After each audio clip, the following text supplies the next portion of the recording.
soroting pandem sumono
prayana pudhandra mangara mamrih nglawan narapara seksa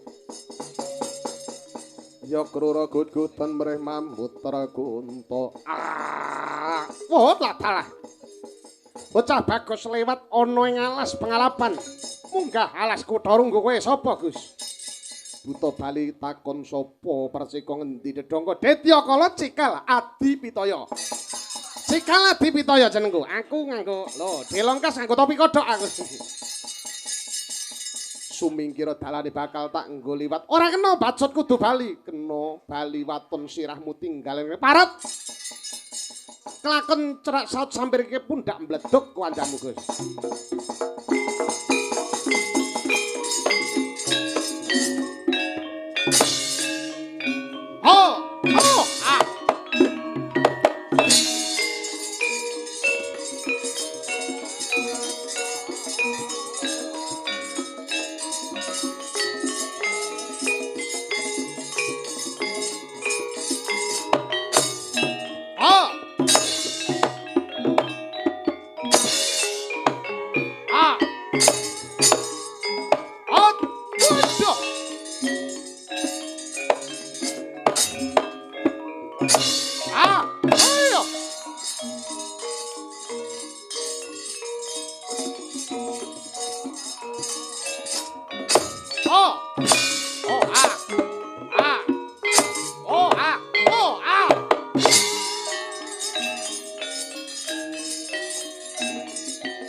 Ngejem barang.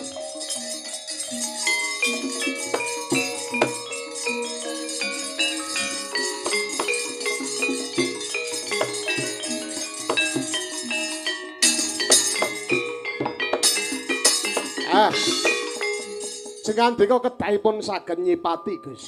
Niki Dede Cakil sebaine awit kalane Cakil niku kudune pejah riyen kancane agek ngrubut. Lah kok niki ngrubut sampeyan kabeh. Sajae niki buta Dede buta ingkang sebaine buta njaluk pangerwatan. Mangeningaken cipta mangi cali raos dirgama Sanggurunggi. Mangi cali raos panas runti ing ati dipun tebus kanthi sarana ikhlas lila legawa hambuk bilih ing mangke mriku badhe ruwat wujuding buta sekawan.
Rahina semubang nyewang haruna katinetrane nganggo rapuh sabaniku giloring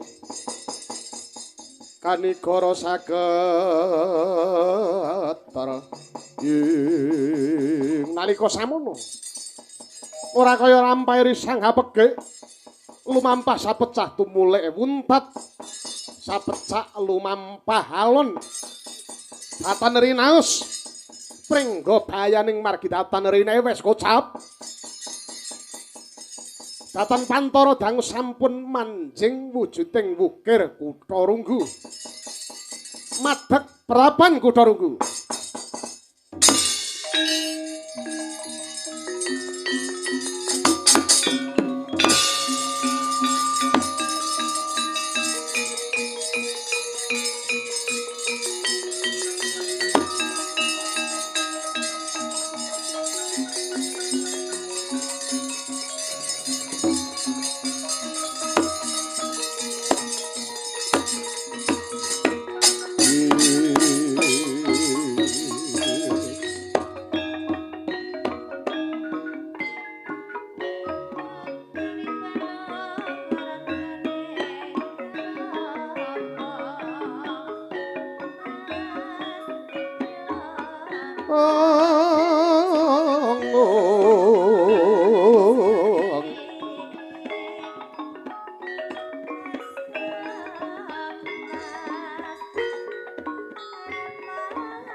Anoman kula wonten dawuh jeneng sira ambekan unjal huswa kanthi rasa kang sumengko ana parigawe apa marak mangayun tanpa sun timbali nggih sang adi penemban kapareng matur duk nat kala semanten wonten pedhot mangampak-ampak kasunyatanipun menika kawujudan saking lampahipun pabarisan saking negari Ngastina. Angiring nuwun inggih prajurit saking negari Ngawangga wadya bacingah manungsa ingkang carup wara kelawan Denawa. Awit saking angsahipun ngruda paripeksa para cantrik manguyu jejanggan badhe lumebet pertapan nyuwun wujudipun nuringgih pepakem Sri Makutarama nggih Wahyu Astabrata. Mila saking menika kawula ingkang temandang cancut Taliwondo kaliyan para Sinoman nuringgih Gatotkaca miwah Anantasena saged ngungkuraken wujudipun para kadang Sata Kurawa wadya saking Ngawangga. Lah menika minangka pisungsung saking siswa dumateng guru wujudipun pusaka Kuntawijaya Ndanu kawula aturaken dumateng panjenengan beban.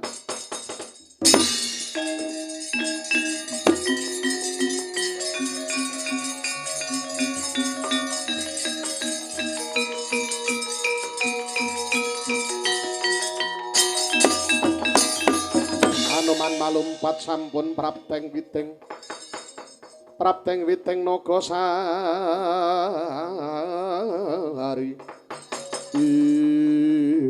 Anoman sumungah sesungaran kang dadi arasamu apa mbok kira lamun to panjenengan ingsun wis mbok paringi wujude pusaka piyandel iki aku bakal marem lair kelawan batinku. Oh Anoman dadi titah aja mung keburu milik kesusu muluk umpama jeneng sira ngerti kudune pusaka iki mijil natkalane prang gedhe kang aran Baratayuda Jaya Binangun. Lamun to iki ora digaduh Prabu Karna tak kira Baratayuda Jaya Binangun bakal wurung dumadi nimula kang saka iku. Awit saka pokal pakaretimu Anoman Kuntawijaya Ndanu mbok aturke aku ora bakal dadeke renaning penggalihku nanging malah dadi cuwaning atiku mula lali-lali den elingna umpama ana welaing jagat jeneng sira bakal menangi Baratayuda kena walat umurmu bisa trah tumrah turun maturun nganti tedhak turune Pandhawa kang kaping 7. Waduh. Wah.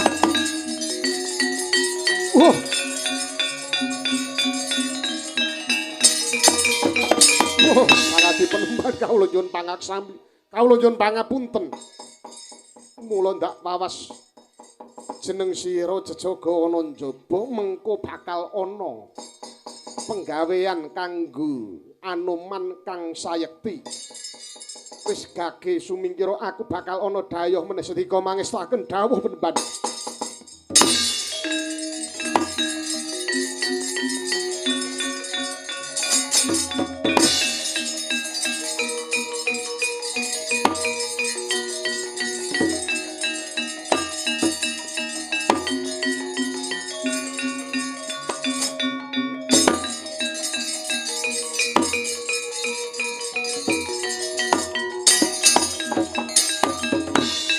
Wauta kaya mangkono.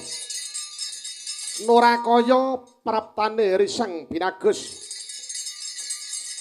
Praptane Risang Binagus Sang Harjuna manghayap mangestu padha dumateng Sang Adi Penemban kadya binayang Bayangkari.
ndak wawas ana satriya binagus pengawak Gwaya Tejo, Gus.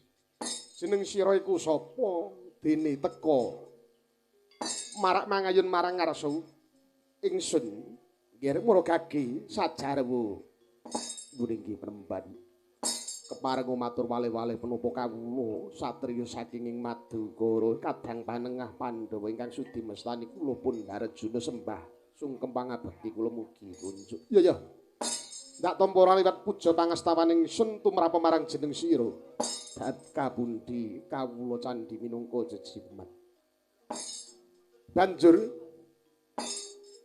kaya-kaya ana parigawe wigati sasmita ingkang sinandi jeneng sira marak mangarsa marang panjenengan ingsun maragake sajarwo duh sangadi penemban wale-wale menapa kawula badhe mangestu padha dumateng paduka penemban awit badhe hanggayuh wujudipun kanugrahaning Gusti ingkang nedheng badhe tumurun ingkang sudi amastani menika nggih pepakem Makutha Rama nenggih Wahyu ingkang sinebut Wahyu Astabrata.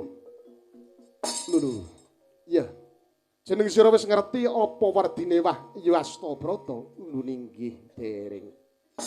Ya ndak wawas kaya-kaya jagat wis winanci mung jeneng sira kang keduga handarbene anggaduh wujude wahyu mau mula kang saka iku kuluk sawegakno atimu tatanen kang dadi rasamu ing dina samengko panjenengan ingsun bakal misik wujuding wahyu pepakemat Kutarama marang jeneng sira nggih ngestakaken dawuh padang bulan kekencaran nedengi purnama sidi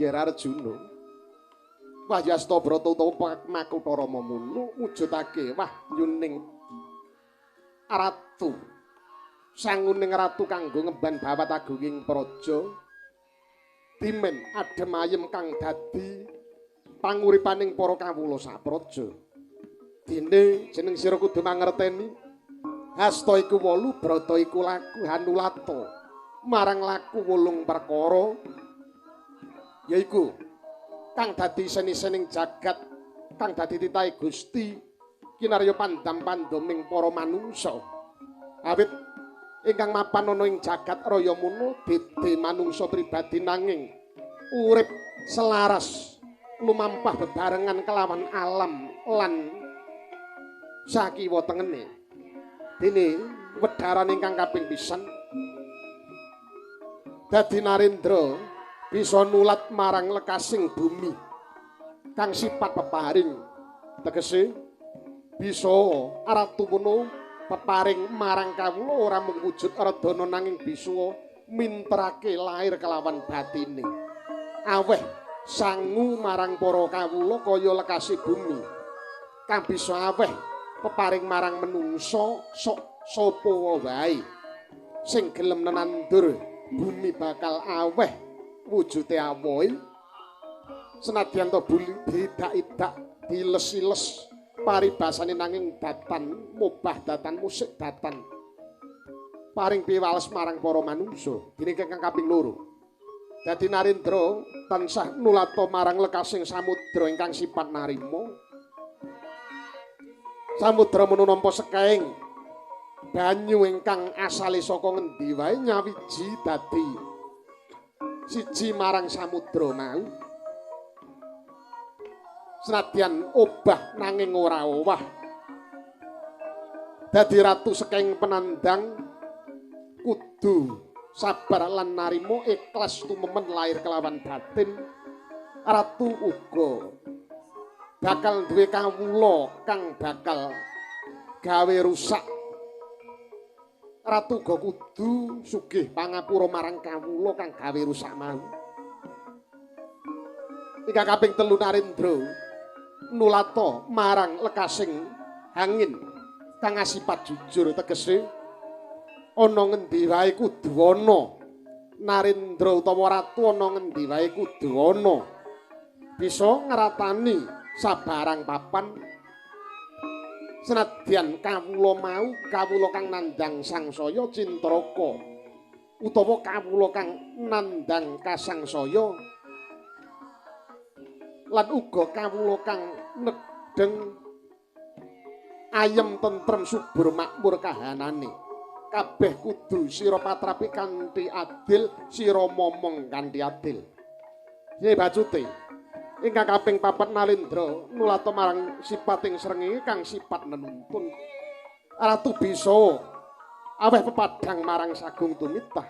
Dene bacute kaping 5 Narendra bisa mulat marang lekasing rembulan ingkang sifat nglelipur iso ratu nentremake kahanan adem ayeme kawula sinangkul marang pundhaking Narendra.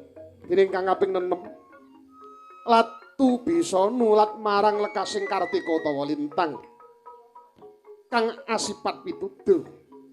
Nggih, ratu kudu bisa nuduhake kawula marang bener becik amis bajining pernatan bener becike kahanan. Dene sabacute ingkang kaping 7 Narendra nulata marang lekasing mendung ingkang sifat hangayom minadyan singit wingit kang dadi wujute nanging ratu bisa aweh ayem tentrem marang para kawulane. Ingkang pungkasan Narendra kudu bisa nulat marang sipating Agni utawa Geni bisa matrapake sama Bedadana Denda. Geni mono sipate santosa ratu wenang misisa datan pilih kasih ing para kawula tasih. Ndak kira kaya wis cukup kang dadi dawuh ingsun ngaturake marang pepakem Makutarama sineksen jagat saisine yunggir muga-muga lestari rahayu anggonira bakal momong bawat agunging praja umpama dede jeneng sira kang bakal dadi Narendra Agung besuke bisawa tedhak turunmu ingkang bakal sinandhangan sinampiran pakaryan agung dening Gusti ingkang murbeng jagat dadi Ratu Agung ing tanah Jawa.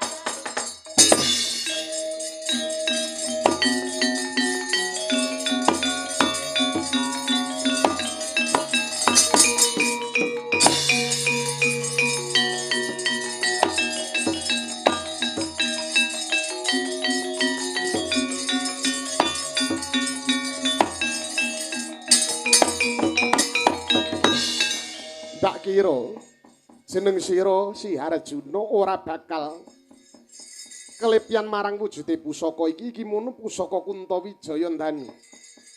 Ndak tundung ing titi mangsa kalenggan iki gawanen Kuntawijaya ndanu marang ngarsane Sang Prabu Karna selak dadi sungkawane sendika mangestakaken dawuh kepareng nyuwun pamit berkah pangestu paduka ingkang kawula sun ngaturaken genging panuwun ingkang tanpa pepindhan. Yo lungsen ndak bebakali ngati-ngati duga-duga digawa yo nggih.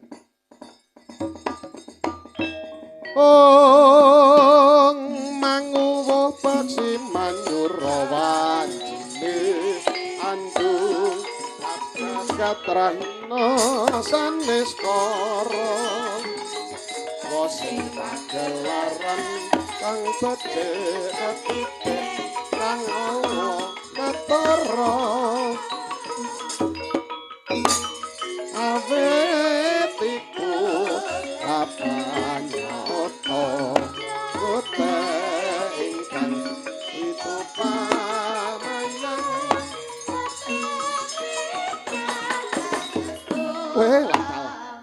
pun kakang mung saderma tinitipan yudi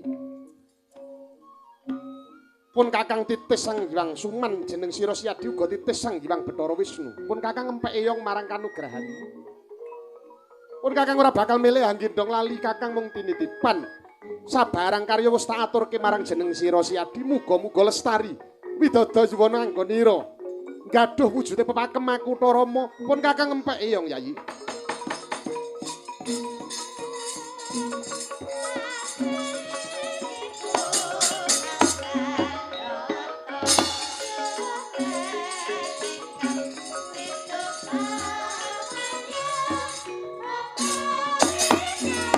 Oh, adikku, Dik.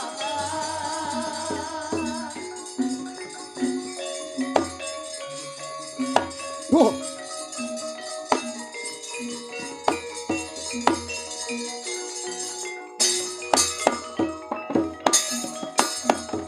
Yogya malih kinarya palubi Surya Putra. Surya Putra Narapati ngawangga. Ing sungkawanipun Kakang Kalipur marang Prabamu Yayi. Mangertenono si Adi Janaka Yayi. Kuntawijaya Danu kang bakal dadi kanca angsaipun Kakang kelawan si Ading madyani Perang Agung Bratayuda perang suci. Baratayuda jaya binangun besok ilang murca tanpa lari. Sinahut dening kethek putih kang dadi cantrik mapan ning wukir kutha Runggun inggih Kakang Mas menapa menika ingkang paduka pikajengaken. Oh, adikku Dewah bocah bagus. Oh. Oh, adikku Dewah.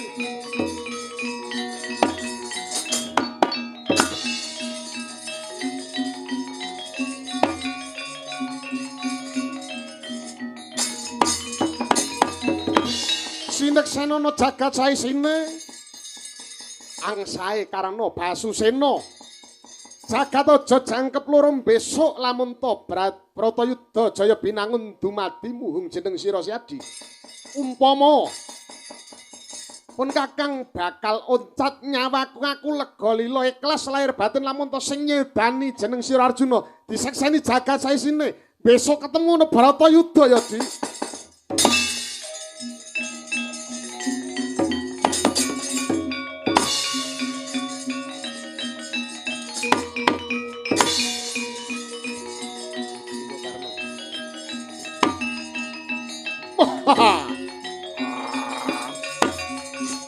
Wah.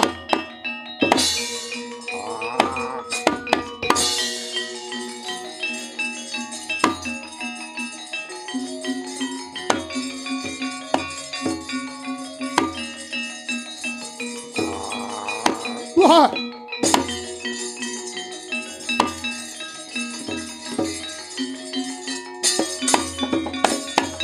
Buta Pandhawa tata gati wisaya Indriyaksa sara marutahi. Wah. Iki sacahe sing tak golek janma gedhe dhuwur. Buta cat katon cat ora kuwi sapa? Wah. Aku kumba karena aku njaluk pangruwatan Gus kowe mesti kang aran Werkudara. Ya dasar kepara nyata aku Werkudara. Wah. Ayo aku ruwaten Gus, aku dudu dalang ruwat. Wah. Kowe kudu gelem ngruwat aku. Ya omong aku dudu dalang ruwat. Wah, tak ruda peksa kowe. Wah. Wah.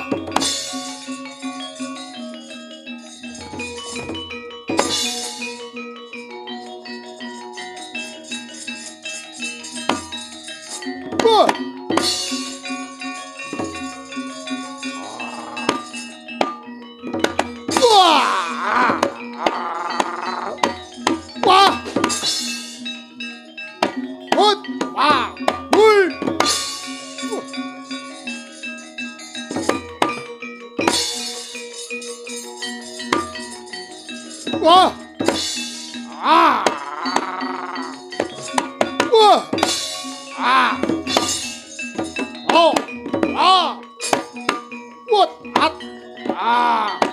Woi! Allah! Wah!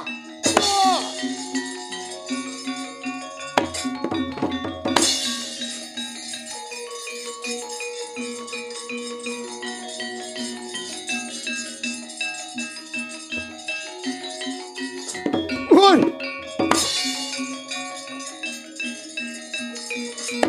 Walah! Ah! Ah! Wah! Ah! Wah! Woi! Wah! Woi!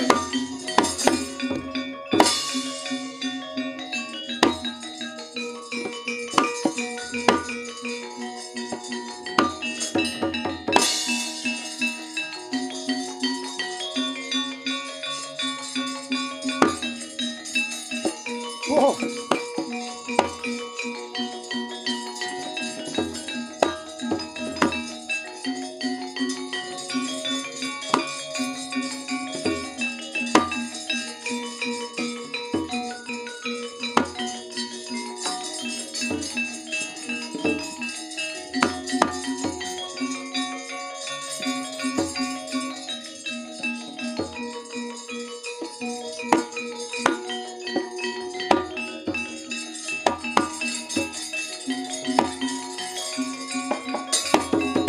Nata Kresnala nangandika Doyayi.